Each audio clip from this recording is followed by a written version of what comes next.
નમસ્કાર વિદ્યાર્થી મિત્રો, આજે આપણે ફંક્શન સિરીઝના અંતર્ગત એક નવું ફંક્શન ભણવા જવાના છીએ.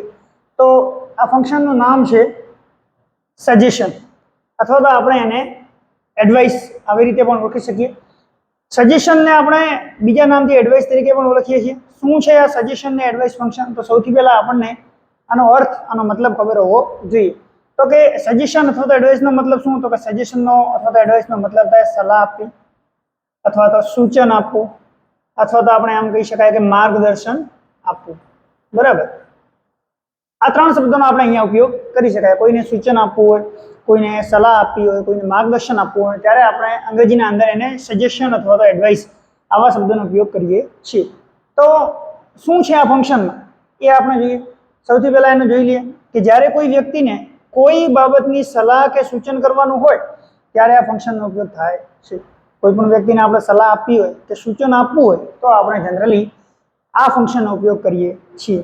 હવે જેવી રીતે આપણે દરેક ફંક્શનના અંદર જોઈએ છીએ કે એના કીવર્ડ્સ ખૂબ જ ઇમ્પોર્ટન્ટ છે, આપણે જોતા આવ્યા છીએ, તો અહીંયા પણ આના કીવર્ડ્સ એટલા જ ઇમ્પોર્ટન્ટ છે. તો આપણે જોશું કે આના અંદર કયા કયા કીવર્ડ્સ જોવા મળે છે. તો જો ત્રણ કીવર્ડ્સ આના અંદર ખૂબ જ ઇમ્પોર્ટન્ટ છે જે આપણે ભણવાના છીએ. તો કે આ ત્રણ કીવર્ડ્સ કયા કયા છે આ એડવાઇસ અને સજેશન ફંક્શનના અંદર? તો સૌથી પહેલું છે શુડ, સેકન્ડ નંબરે છે આઉટ ટુ, થર્ડ નંબરે છે હેડ બેટર. બરાબર, શુડ, આઉટ ટુ અને હેડ બેટર. આ આઉટ ટુ એની સાથે ફરજિયાત હોવું જોઈએ, આની ભૂલ થાય નહીં. શું હોવું જોઈએ? એની સાથે ફરજિયાત ટુ હોવું જોઈએ, માત્ર આઉટ લખેલું હોવું જોઈએ નહીં. તો શુડ, આઉટ ટુ અને had better, these are the three keywords for the function suggestion or advice. Okay, હવે આ ત્રણ તો આપણને ખ્યાલ આવી ગયો કે શુડ હોય કે આઉટ ટુ હોય કે હેડ બેટર હોય તો આપણે એ ફંક્શન કયું થાય? તો કે જે વાક્યમાં આપણને આ ત્રણમાંથી કોઈ પણ એક શબ્દ જોવા મળે તો એ વાક્ય આપણું સજેશન અથવા તો એડવાઇસનું થાય. પરંતુ દરેકની સાથે આપણે ક્રિયાપદનું પણ ધ્યાન રાખવાનું કે ભાઈ આમની સાથે ક્રિયાપદ કયું આવે. ક્રિયાપદ એટલે શું? તો કે ભાઈ ક્રિયાપદ એટલે વર્ડ. તો આ should, ought to, had better ત્રણમાંથી ગમે તે આવે, દરેકની સાથે ફરજિયાત આપણે ક્રિયાપદ V1 એટલે કે મૂળ ક્રિયાપદનો ઉપયોગ કરવાનો છે. કયા ક્રિયાપદનો ઉપયોગ કરવાનો છે? મૂળ ક્રિયાપદનો. જે પણ મૂળ ક્રિયાપદ જેમ કે play, go, walk, watch, C, આ બધા મૂળ ક્રિયાપદ છે. તો શુડ, આઉટ ટુ, હેડ બેટરની સાથે ફરજિયાતપણે V1 લાગશે. ઓકે, હવે આપણે એમની વાક્ય રચના જોઈ લઈએ કે ભાઈ આ કેવી રીતે વાક્યના અંદર ઉપયોગ થશે. તો જુઓ, સૌથી પહેલા આપણે વાક્ય રચનાના અંદર જોઈ લઈએ તો સૌથી પહેલા સબ્જેક્ટ આવશે. સબ્જેક્ટમાં કોને કહેવાય? તો I, we, you, he, she, it, they, આ બધા શું છે? સબ્જેક્ટ છે. એના પછી આપણે શુડ અથવા તો આઉટ ટુ અથવા તો હેડ બેટર ત્રણમાંથી આપણે કીવર્ડ્સ લગાવશું. એની સાથે ફરજિયાતપણે આપણું V1 અને પછી ઓબ્જેક્ટ. તો ખૂબ જ સામાન્ય એક વાક્ય રચના છે કે ભાઈ સબ્જેક્ટ આવે, પછી આપણું કીવર્ડ્સ આવે, should, ought to, had better, પછી મૂળ ક્રિયાપદ આવે, પછી ઓબ્જેક્ટ આવે. સૌથી પહેલા આપણે શુડનું જોઈએ તો કે આ જે શુડ છે ને એ સામાન્ય સલાહ અથવા તો સૂચન આપવા માટે વપરાય છે. તો સામાન્ય કોઈ વ્યક્તિને સલાહ સૂચન કરવું હોય ને સામાન્ય રીતે જનરલી તો આપણે શુડનો ઉપયોગ કરીએ. કેવી રીતે? તો એક્ઝામ્પલમાં જોઈએ, you should read more to get good result. You should read more to get good result. જો સારું રિઝલ્ટ લેવું હોય, જો સારું પરિણામ લાવવું હોય તો તારે શું કરવું જોઈએ? વધારે વાંચન કરવું જોઈએ. તો આ જનરલી સલાહ છે, સામાન્ય સલાહ છે. બરાબર. બીજી આપણે જોઈએ તો કે Meena should take rest as she is tired. Meena થાકી ગઈ છે, ટાયર્ડ એટલે તો એને શું કરવો જોઈએ? એને રેસ્ટ એટલે કે આરામ કરવો જોઈએ. જો શુડ આવે એની સાથે ક્રિયાપદ કયું આવશે? V1. એની સાથે ક્રિયાપદ કયું આવશે? V1. તો કે મીના થાકી ગઈ છે એટલે એને આરામ કરવો જોઈએ. તો આ સામાન્ય સલાહ સૂચન છે, આવી રીતે આપણે કરી શકાય. હવે જો એનાથી થોડું ગંભીરતાથી આપણે સલાહ સૂચન કરવી હોય ને તો શુડ પછી આઉટ ટુમાં જવું પડે. આઉટ ટુમાં થોડી એનાથી ગંભીર સલાહ સૂચન છે. તો કેવી રીતે ગંભીરતાથી સલાહ સૂચન છે આપણે એ પણ જોઈ લઈએ. તો કે ભાઈ આઉટ ટુ વધારે ગંભીરતાથી સલાહ સૂચન કરવા માટે, એટલે કે શુડથી થોડું વધારે, સામાન્ય સલાહ આપતા એને થોડું ગંભીરતા લઈ લેવાની. કેવી રીતે? તો કે as you are weak in study, તમે શું છો? વીક છો, નબળા છો સ્ટડીમાં, અભ્યાસમાં. You ought to read more to get good result. હવે તમે અભ્યાસમાં નબળા છો તો તમારે ફરજિયાતપણે શું કરવું પડશે? વાંચન કરવું પડશે. કેવું? વધારે.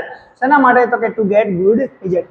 તો આ તમને સામાન્ય સલાહ થોડી વધારે સલાહ છે કે ભાઈ તમે નબળા છો તમારે વાંચન કરવું પડશે. કેવું કરવું પડશે? વધારે કરવું પડશે. તો થોડી ગંભીરતાથી સલાહ આપવી હોય તો આઉટ ટુ નો ઉપયોગ કરશું. બરાબર. આઉટ ટુ પછી આપણું કયું આવે? V1. Meena out to take rest as she has worked hall day. પછી સેકન્ડ સેન્ટેન્સ જો કે મીનાએ રેસ્ટ કરવો જોઈએ, આરામ કરવો જોઈએ. કેમ? She has worked hall day. પૂરો દિવસ આખો દિવસ એને કામ કર્યું છે તો પછી એને આરામ કરવો જોઈએ. તો જો સામાન્યતાથી થોડી ગંભીર સલાહ, એટલે કે આ જો તમે ના કરો તો કદાચ એના પરિણામ થોડા સારા ના આવે, કે ભાઈ તમે વધારે ના વાંચો તો પછી ફેલ થઈ શકો. જો તમે આખો દિવસ કામ કર્યું છે અને આરામ ના કરો તો પછી બીમાર પડી શકો. તો સામાન્ય સલાહથી કેવી સલાહ છે? થોડી ગંભીર. હવે આપણે થર્ડ નંબરના અંદર જોઈએ તો કે આઉટ ટુ પછી આપણું આવે છે હેડ બેટર. હેડ બેટર શું છે? તો કે હેડ બેટરમાં આપણે સૌથી વધુ ગંભીરતાપૂર્વક સલાહ સૂચન આપવા માટે ગંભીરતાપૂર્વક કે ભાઈ આ તમે નહીં કર્યું તો આથી આના પરિણામ ખૂબ જ માઠા આવી શકે, ખરાબ આવી શકે. તો કે you failed in the exam twice, કે તું 2 વખત એક્ઝામમાં ફેલ થયો છે, નપાસ થયો છે. તો યુ હેડ બેટર રીડ મોર, 2 વખત નપાસ થયો છે, કાંક તો વાંચી લે. તો આવી રીતે તો કે તારે વધારે વાંચવું જોઈએ. હવે 2 વખત નપાસ થયો છે ને તું હજી વધારે નહીં વાંચી તો શું થાય? ત્રીજી વખત નપાસ થાય. બેટર છે કે તું શું કર? વાંચી લે વધારે, બરાબર. એટલે આ ગંભીરતાપૂર્વક સલાહ છે કે 2 વખત નપાસ થયો છે, વાંચી લેજો. Meena had better take rest because she can't walk now. તો મીના એટલું બધું કામ કરી નાખ્યું કે ભાઈ શી કાન્ટ વોક નાઉ, તે તો અત્યારે ચાલી પણ શકતી નથી. હવે ચાલી ના શકતી તો હવે પૂરી ગંભીરતાપૂર્વક આપણે એને કહી શકાય કે ભાઈ તારે હવે ફરજિયાતપણે શું લેવાનું છે? રેસ્ટ લેવાનો છે, બરાબર. તો આવી રીતે આ ગંભીરતાપૂર્વક સલાહ સૂચન આપવા માટે આપણે હેડ બેટરનો ઉપયોગ કરીએ છીએ. તો શુડ, આઉટ ટુ અને હેડ બેટર આવી રીતે ઉપયોગમાં આવે છે. હવે આપણે પરીક્ષાની દ્રષ્ટિએ જોઈએ કેવી રીતે જાય છે. આ તો આપણે કોન્સેપ્ટ જોઈ લીધો. પરીક્ષાની દ્રષ્ટિએ આપણને બધાને ખ્યાલ છે સૌથી પહેલો પ્રશ્ન સેક્શન એ, એના અંદર આપણને select the appropriate language function from the bracket કૌંસમાંથી અને વાક્યની સામે લખવાનું છે. અહીંયા આપણને સપોઝિશન, પર્પઝ, સજેશન 3 આપે છે. સજેશનની જગ્યાએ એડવાઇસ પણ લખી શકે, બંને એક જ ફંક્શન છે. Okay. Mayank is sick, he should take rest. Mayank sick એટલે કે બીમાર છે, હી શુડ ટેક રેસ્ટ, એને શું કરવું જોઈએ? રેસ્ટ, આરામ કરવો જોઈએ. તો શુડ ની સાથે V1, we should go for suggestion. આ કયું છે? તો કે સજેશન. શુડ કીવર્ડ આપણે શુડ કીવર્ડ સાહેબ. she is suffering from cold, she out to consult the doctor. she is suffering from cold, શરદી થઈ ગઈ છે ને શરદીથી સફર કરે છે. તો she out to consult doctor, એને શું કરવું પડશે ભાઈ? ડોક્ટરનો કન્સલ્ટેશન લેવું પડશે, ડોક્ટર પાસે જવું પડશે. તો આઉટ ટુ ફરીથી આપણું શું થશે? Suggestion. The policeman ordered him to pay fine, he had better pay it. ઓહો, પોલીસમેને શું કરી નાખ્યું? ફાઇન કરી નાખ્યો ભાઈ. પોલીસમેને શું કરી નાખ્યું? ફાઇન કરી નાખ્યો. પોલીસમેને કર્યું છે, ભરવું જ પડશે. ગંભીરતાપૂર્વક સલાહ છે ભાઈ. he had better paid, સારું રહેશે કે પે કરી નાખે, બરાબર. he had better માં પણ શું આવે? Suggestion function. તો આવી રીતે આપણે should, ought to, had better આવે તો આપણું ફંક્શન કયું થશે? સજેશન, અથવા તો મિત્રો કયું થશે? એડવાઇસ. સેકન્ડ જે આપણું ક્વેશ્ચન છે એ પણ સેક્શન એના અંદર આવે છે રિસ્પોન્સ, એપ્રોપ્રિએટ રિસ્પોન્સ આપવાનો. જેના અંદર 2 વાતચીત કરતા હોય, જો ફાધર એન્ડ મધર. શું વાતચીત કરે છે? તો કે જીત is reading in his room, જીત એના રૂમમાં વાંચી રહ્યો છે. ઓકે. સજેશન અથવા તો એડવાઇસ, અહીંયા લખેલું છે કે ભાઈ ઓફરિંગ એડવાઇસ. એડવાઇસના અંદર આપણે આ ખાલી જગ્યા છે એ ભરવાની છે. 4 ઓપ્શન આપણને આપેલા છે ABCD. આમાંથી આપણે સિલેક્ટ કરવાનું છે. આપણા કીવર્ડ્સ યાદ રાખવાના કયા? Should, ought to and had better. જ્યાં પણ જોવા મળે શુડ, આઉટ ટુ અને હેડ બેટર એ આપણો જવાબ થશે. ઓકે. તો જોઈ લઈએ. You should speak in a low voice. અહીંયા આપણને શુડ જોવા મળે છે, એની સાથે V1 જોવા મળે છે. ઓકે. આ વાક્ય આપણું બની શકે, આપણે ધ્યાનમાં રાખશું, પણ બધા વાક્યો જોવા ફરજિયાત છે. Please switch off the fan, please switch off the TV. Okay. ટીવીને સ્વિચ ઓફ કરવા માંગે છે. અહીંયા કાંઈ એવો કીવર્ડ્સ નથી.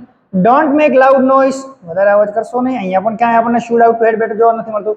You must speak in a low voice, તમારે ફરજિયાતપણે લો વોઇસમાં વાત કરવી જોઈએ. અહીંયા પણ should, ought to, had better જોવા મળતું નથી. તો એક જ એવું વાક્ય છે જ્યાં આપણને શુડ, આઉટ ટુ અથવા હેડ બેટર એમાંથી શુડ જોવા મળે છે, આપણું એ કરેક્શન છે. તો આવી રીતે આપણે મિત્રો શોધીશું.